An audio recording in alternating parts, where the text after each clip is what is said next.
우리가 2주 전에 혈루증 걸린 여인에 대해서 함께 살펴봤습니다. 그 마가복음에 가지고 있는 마가복음의 특징 중에 하나가 그 샌드위치 구조라는 게 많이 있습니다. 그러니까 겉 앞뒤빵과 이제 속의 내용이 다른 거죠. 이제 앞뒤빵이 이제 야이로의 이야기로 시작했다가 중간에 혈루증 앓던 여인이 고침받는 사건이 나오고 그리고 또 다시 야이로의 이야기로 해서 그 샌드위치 구조로 이 이야기를 마칩니다. 그럼 이제 문제는 그 어떤 게 중요한 말씀일까요? 그 햄이 안에 들어있으면 빵은 똑같은 빵인데 그건 무슨 샌드위치가 됩니까? 햄 샌드위치가 되고요. 그 또 뭐 있죠? 계란이 들어가 있으면 그건 무슨 샌드위치가 되죠? 계란 샌드위치, 에그 샌드위치가 되는 거죠. 그러니까 중요한 건 뭡니까? 가운데 있는 메시지라는 겁니다. 이게 이제 마가복음에서 나타난 특징 중에 하나이지만 이제 저는 요거에는 좀 동의를 할 수가 없고요. 왜냐하면 마가복음의 샌드위치 구조가 명백히 있습니다. 그렇지만은 이제 병행되는 본문들을 보면 그 마가복음만의 특징이라고 이 본문을 그렇게 볼 수는 없을 것 같습니다. 다시 말해서 이제 마가복음에서 이제 마가가 자기만의 독특한 이런 구조를 통해서 뭔가 강조를 할 수는 있을지 모르지만 일단 마태복음, 누가복음도 보면 똑같은 형식으로 기술이 되어 있어요. 이 사건에 대해서는. 그러면 이게 마가만의 어떤 독특한 내용은 아닐 거다라고 저는 그렇게 생각을 합니다. 그래서 마태복음, 누가복음에서도 야이로가 등장을 하고 혈루증 여인에 대한 이야기 그리고 또 야이로 딸이 회복되는 이런 메시지로 샌드위치 구조로 되어 있기는 합니다. 그렇지만 실상은 혈루증 여인에 대해서는 아주 많은 기록을 하고 있지 않아요. 짧게 기록하고 야이로의 메시지에 대한 기록이 긴 걸 보면 결국 이 본문의 핵심은 이런 그 혈루증 여인에 대한 지점보다 야이로의 믿음에 초점이 맞춰져 있다라고 이렇게 충분히 볼 수 있을 것 같습니다. 오늘은 연정주일입니다. 우리가 지난 한 해 돌아보면 오늘 이은선 집사님께서 찬양하신 것처럼 뭐 우리가 무슨 공로가 있겠습니까? 정말 하나님이 다 하셨다고 고백할 수밖에 없고 주님 은혜로 여기까지 왔습니다라고 고백할 수밖에 없는 것이 사실 우리의 마땅한 고백이지 않습니까? 그럼 지난 한 해 동안 하나님께서 우리에게 어떻게 은혜를 주셨는지 또 우리에게 어떤 믿음으로 이끌어 주셨는지 오늘 본문을 통해서 함께 상고해 보려고 합니다. 일단 21절 말씀에 보면 예수께서 배를 타고 맞은편으로 건너가셨습니다. 큰 무리가 이미 진을 치고 있는 거죠. 그래서 이에 예수님이 어디 계셨습니까? 바닷가에 계셨다. 이게 어떤 장면인지 명확하지는 않습니다. 그러나 아마 이런 그림이지 않을까 싶기는 합니다. 워낙에 바닷가에 사람들이 많이 모여 있으니까 배를 타고 어느 정도 이렇게 조금 거리를 둔 상태에서 배를 강단으로 삼아서 이 큰 무리에게 천국의 비밀을 말씀해 주시지 않았을까 싶습니다. 근데 이때 예수님에게 집중하던 이때 바로 한 사람이 달려오게 됩니다. 그가 누구였냐면 회당장 중에 하나인 야이로라는 사람입니다. 그 회당장이면 그 엄청난 사람입니다. 유대인들은 그 유대교를 중심으로 살아가지 않습니까? 모든 것이 다 종교적으로 해석이 되는 그런 사람들입니다.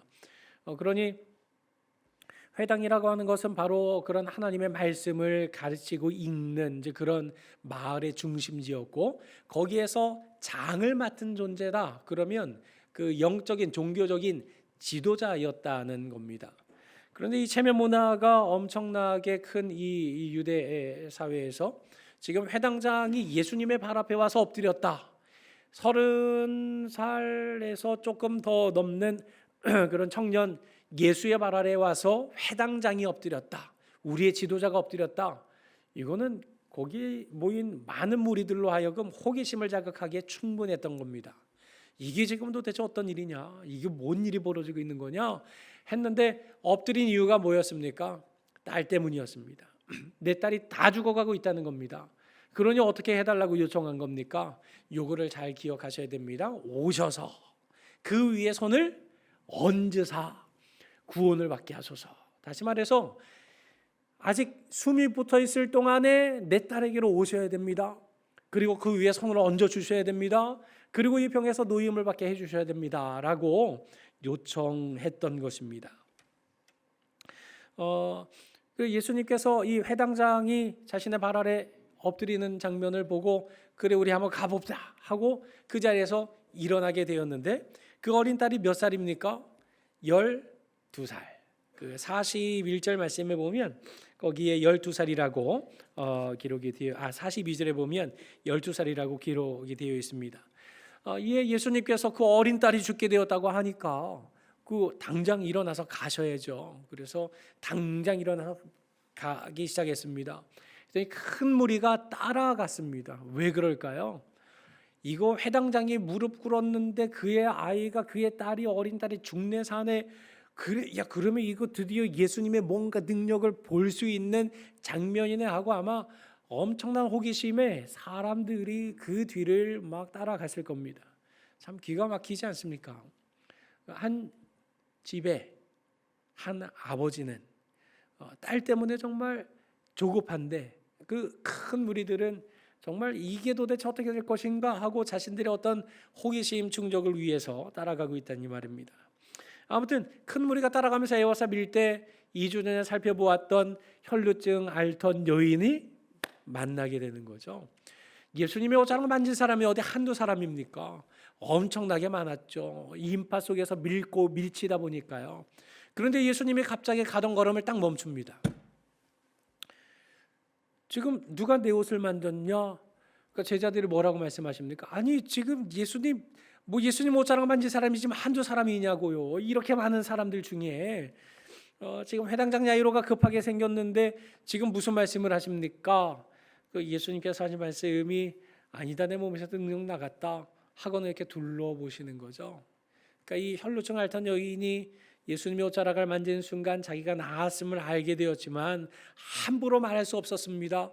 그러나 예수님이 둘러보시니까 거기에 숨길 수 없겠구나 하고 이제 이실직고 하기 시작한 겁니다.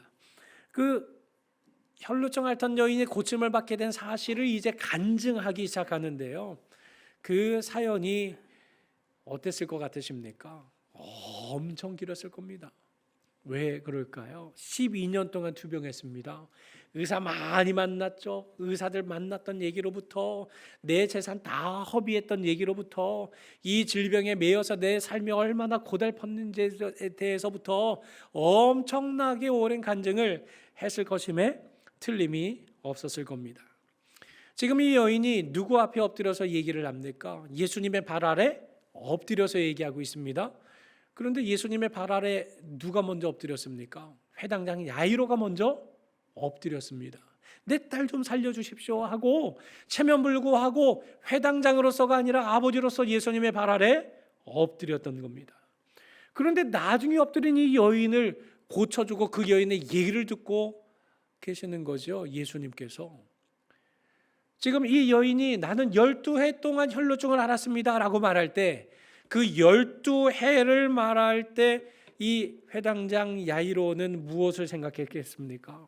지금 딸이 몇 살이었어요? 12살이었단 말입니다. 아니 당신은 12년 동안 투병이라도 하면서 살 수 있었지 내 딸은 지금 12살밖에 못 살았는데 지금 숨이 깔딱깔딱 넘어가고 있는데 지금 이게 당신이 예수님을 붙잡고 있으면 되는가? 이런 조급한 마음이 그 안에 일어나지 않았겠습니까? 그 마지막에 예수님께서 딸아 내 믿음이 너를 구원했다 하고 딸 얘기를 하는데 아니 예수님 그 딸 말고 내 딸 지금 고치러 가는 길이었지 않습니까? 라고 지금 그 마음속에 얼마나 조급한 마음이 들었겠습니까? 그런데 이 영 지체되고 있었던 겁니다. 아니나 다를까 그 순간 아직 예수님께서 그 여인과 말씀을 나누고 있을 때 어떤 일이 벌어집니까? 회당장의 집에서 사람들 종들이 온 겁니다. 회당장에게 얘기했습니다. 따님이 죽었습니다. 이제 다 끝났습니다. 이제 선생님을 더 괴롭혀서 무엇하겠습니까? 예수님 모시고 가지 않아도 됩니다. 다 끝났습니다. 이 말을 들었을 때 이 회당장 야이로 한 딸의 아버지였던 이 아버지의 마음이 어떻게 무너졌을 것은 우리가 두말할 필요도 없지 않겠습니까? 어쩌면 이 여인만 아니었다면 내 딸이 살 수도 있지 않았을까? 조금만 더 일찍 갔더라면 내 딸이 숨을 거두지는 않을 수 있지 않았을까? 왜 예수님은 모든 걸 다 아신다면서 내 딸이 이렇게 숨이 넘어갈 거라는 것까지는 왜 생각하지 않으셨는가 하고 그 마음에 여러 많은 생각들을 충분히 가질 법도 하지 않습니까? 혹 우리의 2024년의 삶 동안에 또한 우리의 전 인생을 살아오는 동안에 이와 같은 일들이 나에게는 일어나지 않았습니까? 왜 내 기도에는 이렇게 응답해 주시지 않는가? 다른 사람의 기도는 그렇게도 응답을 잘 해주시는 것 같은데 별로 기도하지도 않았고 별로 열심을 내지도 않았던 저 사람들의 가정에는 그렇게 하나님의 은혜와 복이 넘쳐났는데 왜 예수님의 발 앞에 체면불구하고 다 내려놓고 엎드린 나의 기도에는 응답해 주시지 않는가? 왜 다른 사람의 기도는 그렇게도 우선순위로 잘 응답해 주시면서 왜 내 기도 제목에만 이렇게 지체하시는가? 이런 시간, 이런 세월 보내시지는 않고 있습니까? 이렇게 예수님과 함께 있는 동안에 혈루증 여인이 고침을 받고 나음을 입게 되는 장면은 보았지만 예수님조차도 죽은 자를 살리실 거라고는 도무지 생각을 못했던 야이로였습니다. 이제 따님이 죽었으니 더 이상 예수 선생님을 괴롭히지 마십시오. 다 끝났습니다. 장례나 하러 가십시다 하는 이 종들의 말을 예수님께서 어떻게 하셨습니까? 곁에서 들으셨습니다. 여기 곁에서 들으셨다는 말이 우연히 들었다는 말입니다. 또 다른 의미로 무시했다는 의미도 될 수 있는 말입니다. 제가 생각할 때 이 맥락에서는 우연히 들었다라는 말보다는 무시했다는 말로 해석을 하는 편이 본문을 이해하는 데 훨씬 더 도움이 될 것 같습니다. 예수님께서 따님이 죽었으니 이제 더 이상 예수님을 붙잡지 않으셔도 되겠습니다 라는 그 종들의 말을 예수님이 무시하셨습니다. 너도 저 종들의 말 기울이지 말고 무시하라는 말씀입니다. 그리고 해당 장에게 뭐라고 말씀하셨습니까? 두려워하지 말라. 두려워할 때는 언제 두려워합니까? 믿음을 잃어버릴 때 두려워하게 됩니다. 믿음, 신뢰, 이것을 놓쳐버리게 될 때 우리는 두려움에 사로잡혀 버리고 마는 것입니다. 그러니 저 사람들 불신앙의 말을 무시하고 두려워하지 말고 믿기만 하라. 이 믿기만 하라는 말은 오로지 믿으라는 말입니다. 다른 거 하지 말고 오직 믿기만 하라고 지금 말씀하고 있는 겁니다. 여기 믿는다는 이 말이 그 헬라어로 피스티오라는 말입니다. 피스티오라는 말이 이제 충성, 피스티스라는 말로 이렇게 또 같이 사용이 됩니다. 여러분, 충성되다는 게 뭡니까? 믿을만 하다는 거예요. 이거 하나 딱 맡겨도 마음이 듬직해요. 이거 하나 딱 맡기면 그냥 든든해요. 뭐 의심되지 않아요. 두렵지 않아요. 이게 바로 충성인 거거든요. 그런 충성을 말하는 피스티스, 그 믿음을 말하는 피스티오, 여기에서부터 파생된 단어가 뭡니까? 피스톤이라는 영어 단어입니다. 여러분, 피스톤 운동을 알고 계시죠? 지금 저기에 위아래로 왔다 갔다 하는 저거요. 저게 이제 피스톤인 겁니다. 저 피스톤이 좋다, 나쁘다 하는 무엇을 가지고 판단합니까? 저게 얼마나 내구성을 가지고 오랜 시간 동일하게 저렇게 움직일 수 있는가? 이게 좋은 거냐 나쁜 거냐의 기준이 되는 겁니다. 여러분, 지금 믿음이 뭡니까? 믿음은 곧 피스톤 운동과 같다는 말입니다. 즉 믿음이라고 하는 것은 뭐 잠깐 문제 생겼다고 움직이던 거 멈추고, 믿음이라고 하는 것은 따라가다가 아우 이거 아닌 것 같아 하고 그냥 쑥 멈추고, 이거 믿음이 아니라는 얘기입니다. 지금 회당장 야이로의 귀에 어떤 말이 들렸습니까? 따님 죽었습니다. 예수님 더 이상 붙잡지 마세요. 예수님 붙잡아도 소용없습니다. 예수님 믿어봐야 소용없습니다. 이런 말을 무시하라는 겁니다. 그리고 믿음이라는 건 무엇입니까? 오로지 믿기만 하라. 두려워하지 말고 믿기만 하라. 믿는다는 게 도대체 어떤 것을 말하는 겁니까? 멈추지 않고 끝까지 동일하게 변함없이 따라가는 것이 믿음이라고 지금 말씀하고 있는 겁니다. 바로 이처럼 두려워하지 말고 믿기만 하라 하고 말씀하신 주님께서 야이로를 어떻게 이끌어 가십니까? 베드로와 야고보와 요한 3명의 제자들만 야이로와 함께 야이로의 집으로 향하게 하셨고 나머지 무리들은 따라오지 못하게 했습니다. 일단 딸이 살고 죽는 거 이거 호기심거리가 아니기 때문입니다. 그리고 또 하나는 현실적으로 회당장의 집에 들어간들 그 많은 무리들이 그 딸아이의 방에 다 들어갈 수 있겠습니까? 못 들어갑니다. 거추장스러운 거, 여러 호기심, 불신앙 다 내려놓으라 이겁니다. 그리고 예수님께서는 가던 길을 계속 이어가셨습니다. 마치 피스톤 운동이 멈추지 않고 계속 이어지는 것처럼 예수님은 가던 길을 계속 가셨던 것입니다. 그리고는 회당장의 집에 함께 들어가셨습니다. 여기서 두 번째 위기가 닥치게 됩니다. 여기 떠드는 것이라고 했는데 이 떠드는 것은 애곡하는 것을 말하는 겁니다. 아주 막 과하게 아이고 하고 막 이렇게 애곡하는 거 있지 않습니까? 그거 말하는 겁니다. 사람들이 울며 심히 통곡하는 장면을 목격한 겁니다. 종들이 와서 따님이 죽었습니다. 다 끝났습니다. 이 말이 실감나지 않았을 겁니다. 그런데 집에 들어가는 순간 저 멀리서부터 곡하는 소리가 들리기 시작하게 될 때 이 회당장 야이로의 마음에 내 딸이 진짜 죽었나 보구나, 이거 진짜 끝났나 보구나 하는 이런 실감이 나지 않았겠습니까? 믿음의 또 한 차례의 위기의 순간이 닥치고 만 것입니다. 그런 상황 속에 예수님이 이 믿음이 충분히 흔들릴 수 있었던 야이로에 앞서서 무엇을 말씀하십니까? 너희가 어찌하여 떠들며 우느냐? 이 아이 죽지 않았다, 잔다. 다시 말해서 지금 회당장 야이로의 마음이 믿음이 연약해서 흔들리고 다시 멈추어 설 것을 염려하신 주님께서 그 앞서서 이 아이는 죽지 않고 잔다 하고 선언하신 겁니다. 그랬더니 사람들이 어찌합니까? 다 비웃습니다. 예수께서 그들을 다 내보내셨습니다. 왜요? 하던 일을 하셔야 되니까요. 가던 걸음을 멈출 수 없으니까요. 가던 길을 계속 가야 되니까요. 가던 길을 멈추지 않고 끝까지 따라가는 것, 끝까지 나아가는 것을 유지하는 것, 이게 바로 믿음이기 때문에요. 그래서 예수님께서는 다 그 사람들을 내보냈습니다. 더 이상 이 집에 애곡하는 자가 필요하지 않기 때문에 다 믿음으로 내보낸 것입니다. 그리고 아이의 부모와 또 자기와 함께 앉아 제자 3명을 데리고 아이 있는 곳에 들어가셨습니다. 그리고 어떻게 했습니까? 그 아이의 손을 잡고 달리다 쿰 하고 말씀을 하신 겁니다. 이 아이의 손을 잡고 달리다 쿰. 여러분, 손 안 잡고 그냥 달리다 쿰 하면 안 됩니까? 그냥 예수님께서 말씀만 하셨다면 아무 능력이 안 나타났겠습니까?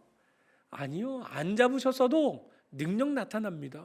말씀으로 온 세상을 창조하신 분이 하나님이신데요, 그 말씀 한마디로 이 아이를 못 일어나키겠습니까? 그럼에도 불구하고 그 아이의 손을 잡아주셨습니다. 그리고 달리다 쿰. 이 달리다 쿰이 뭔 말인가? 소녀야 일어나라 하는 말입니다. 그랬더니 이 아이가 벌떡 일어나게 되었던 것입니다.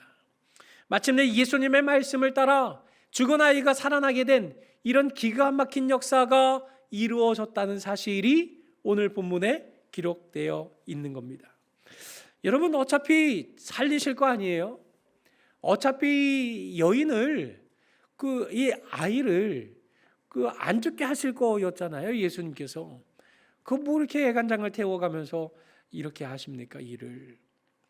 숨 넘어가기 전에 일단 빨리 야이로의 집에 가서 아이 죽기 전에 손을 얹어가지고 이 아이 낫게 하실 수도 있으셨잖아요. 그리고 난 다음에 예수님이시니까 혈루증 앓던 여인 얼마든지 찾아갈 수 있고, 그리고 또 이 여인은 예수님의 옷자락만 만지면 내 병이 낫겠다 하는 이런 간절한 소원을 가지고 있었던 여인이만큼 어디에 있든지 예수님을 쫓아오고 따라오지 않았겠습니까? 이 모든 것들 다 아실 텐데 뭐하러 이렇게 애간장을 녹이면서 이 일을 하셨냐는 겁니다. 도대체 왜 그러신 겁니까? 예수님께서는 어떤 상황에도 관심이 없으셨습니다. 단 한 가지, 지금 이 마가복음 5장의 21절로 43절까지 기록된 이 모든 말씀 중에서 믿음에 대해서 예수님은 끊임없이 야이로에게 말씀하고 있습니다. 두려워하지 말고 믿기만 하라. 이 믿는 것, 끝까지 예수님을 붙잡고 따라오는 것이라고 지금 야이로에게 가르쳐주고 있는 것입니다. 다시 말해서 지연시키신 이유가 도대체 무엇입니까? 야이로의 믿음 때문에 지체하셨다는 겁니다. 야이로의 믿음을 더 아름답고 풍성하고 성숙한 믿음으로 자라게 하시기 위해서 중간에 혈류증 앓던 여인도 만나서 그 여인의 간증까지 다 들어주셨던 것이고, 여러 많은 사람들이 와서 불시당의 말들을 던질 때에 야이로의 믿음이 다 무너지고 흔들리고 깨질 것만 같은 그런 상황에 두려워하지 말고 믿기만 하라. 애곡하는 소리 앞에서 예수님께서는 이 소녀가 죽은 것이 아니다, 잔다. 그리고 가던 길을 계속 끌어가신 겁니다. 누가요? 야이로가 지금 예수님 붙잡고 간 겁니까? 아니요. 예수님께서 야이로를 붙잡고 끌고 가신 겁니다. 그 발 아래 엎드렸던 바로 그 순간부터 이 딸이 달리다 쿰의 은혜와 역사로 다시 일어나게 된 그 상황까지 오직 예수님의 손이 야이로를 붙잡았습니다. 흔들리는 야이로의 마음을 붙들어 주신 겁니다. 두려워하지 마라. 믿기만 하라. 끝까지 따라가자. 역사가 있다. 그래서 결국 이 야이로의 믿음을 위해서 여기까지 지어나면서 오셨다는 사실을 말씀하고 있는 겁니다. 애덤 그랜트라는 분이 쓴 오리지널스에 보면 그 여러 경영의 또 자기 개발의 이런 전략적인 이런 그 내용들이 많이 담겨 있습니다.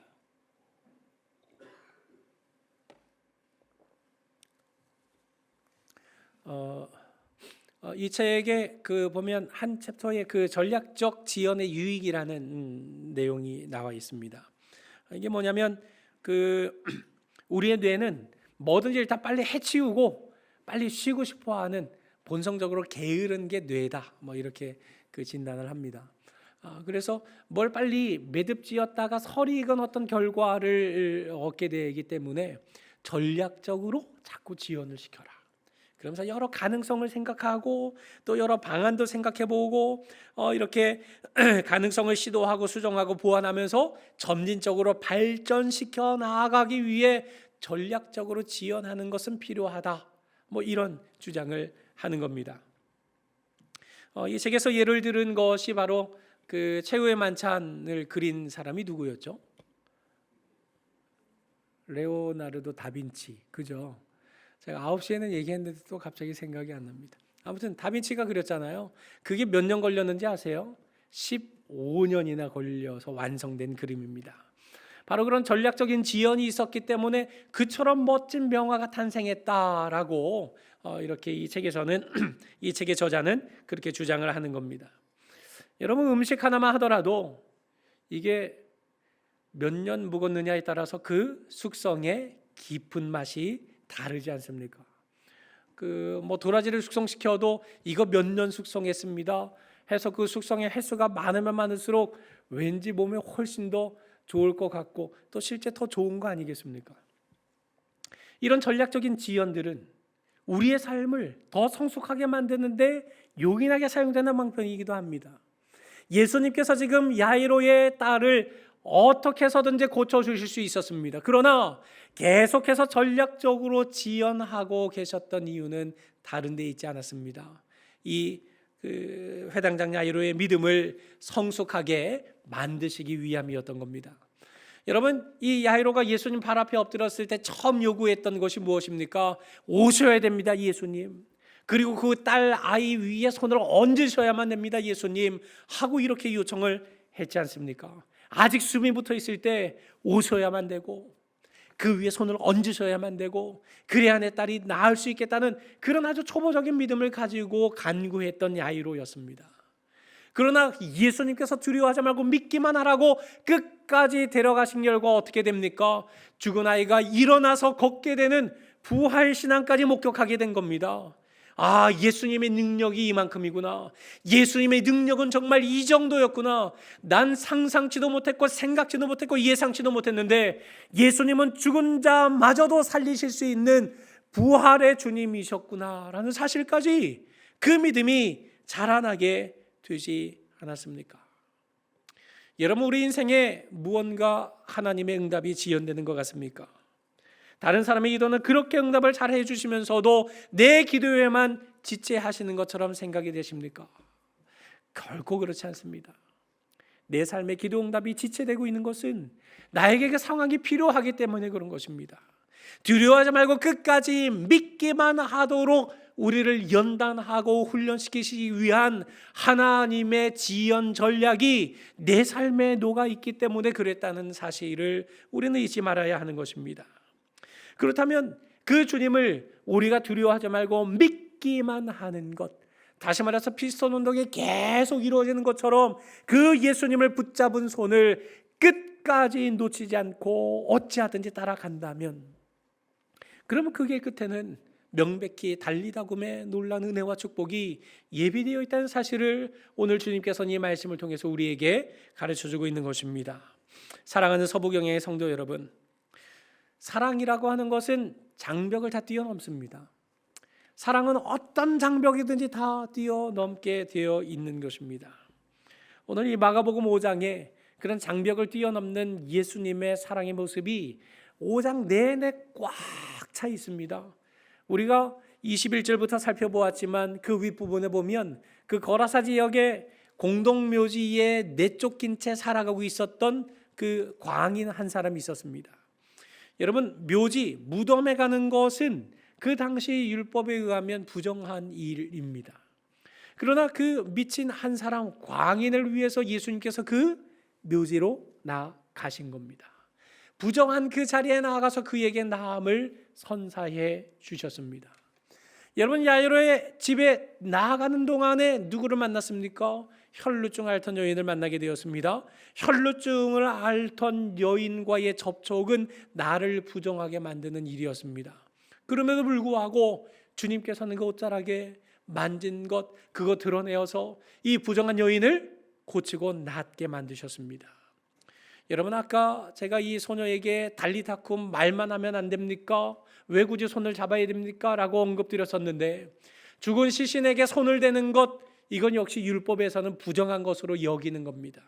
부정하게 간주해 버리는 그런 내용이었던 겁니다. 그럼에도 불구하고 주님께서 모르지 않으셨는데도 불구하고 부정한 상태에 있는 그 아이를 손을 잡고 일으키셔서 달리다쿰 하셨던 겁니다. 무슨 말을 하는 겁니까?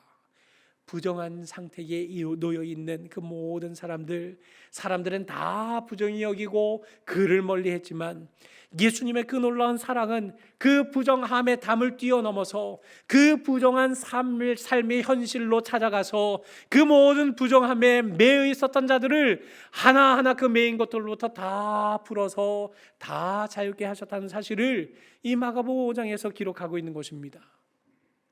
예수님의 사랑이 그와 같은 것입니다.